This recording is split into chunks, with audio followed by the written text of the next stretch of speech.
Hello, it's Susan Duclos from All News Pipeline. It's September 26, 2014, and I ran across a bunch of coincidences, we'll call them.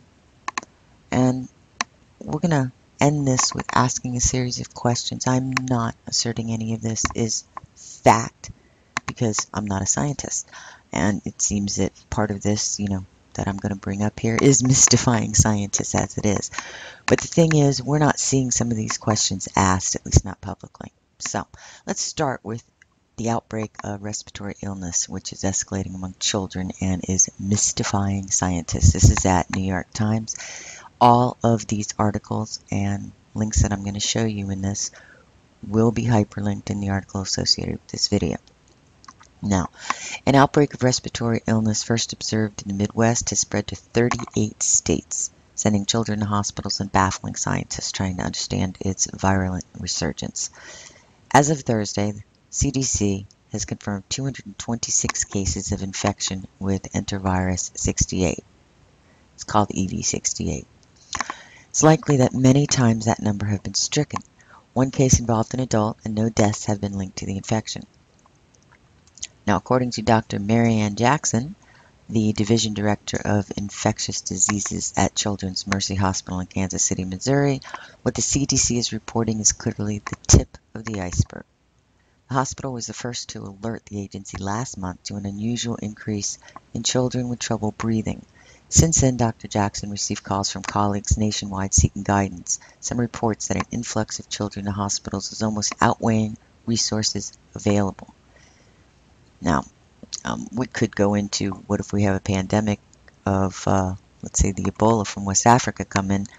Our hospitals can't even handle this. But the Ebola issue, while you're going to see a lot of common factors here, there's so much to that one. That has to be its own article. So we're just going to stick to this right here.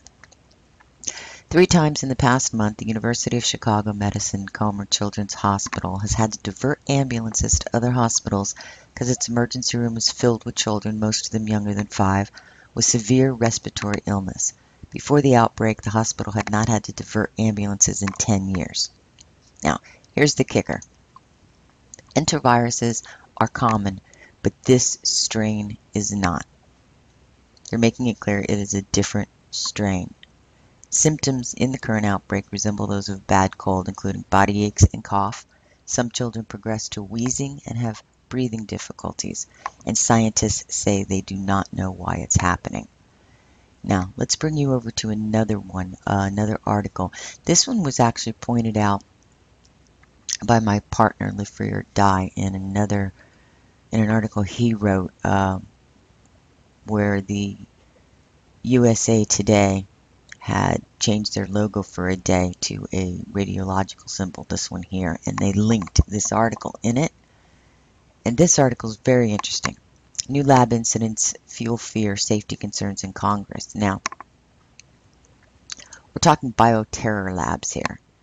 And these aren't just separate facilities off in isolation.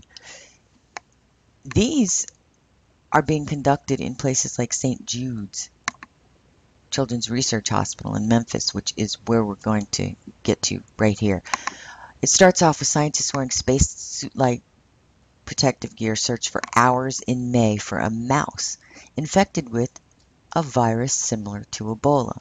Again, you'll see a lot of connections to the Ebola, especially the different strain which is being reported. There's multiple strains of it. The fact that we're experimenting with it and evidently we're having accidents with it.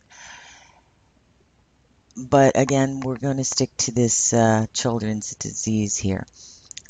During the same month that mouse got away, at St. Jude's Children's Research Hospital in Memphis, a lab worker suffered a cut while trying to round up escaped ferrets that had been infected with, get this, a deadly strain of avian influenza.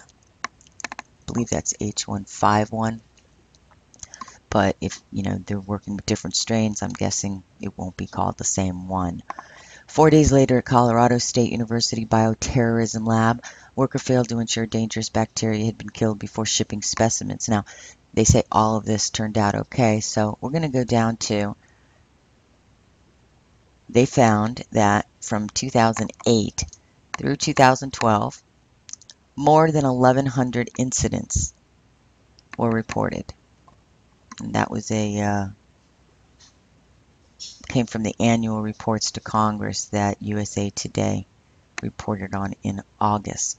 Now that's just from 2008, 2012. We don't know how many more have been found, but we do have the fact that at a children's hospital, they were working on a deadly strain of avian influenza.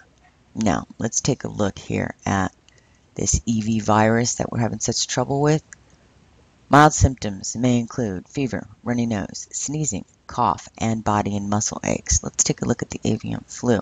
Fever and cough, acute respiratory distress, shortness of breath, difficulty breathing. Coincidental? Perhaps. Scientists are baffled. I'm not going to pretend I know the answers, but what I'm saying is it a coincidence that new strains are being seen at the same time that reports are coming out? Because that USA Today report, if you look up a little here, was reported on September 23rd, 2014, just a few days. Microphone stopped working, so I'm back. Is it also a coincidence that these bioterror lab accidents are occurring in a children's hospital? A children's hospital so famous that people come from different countries to get their children treated there. Is it also a coincidence that deadly avian flu strain was being worked on at that children's hospital, and that the symptoms are so similar? Now, again, I'm not asserting that we did this, but I'm wondering why these questions aren't being asked by the mainstream media, why these questions aren't being asked by Congress. And they seem to be natural, obvious questions, yet no one is talking about it, at least not publicly. So ask yourself, did we create this? If we did, what else have we created?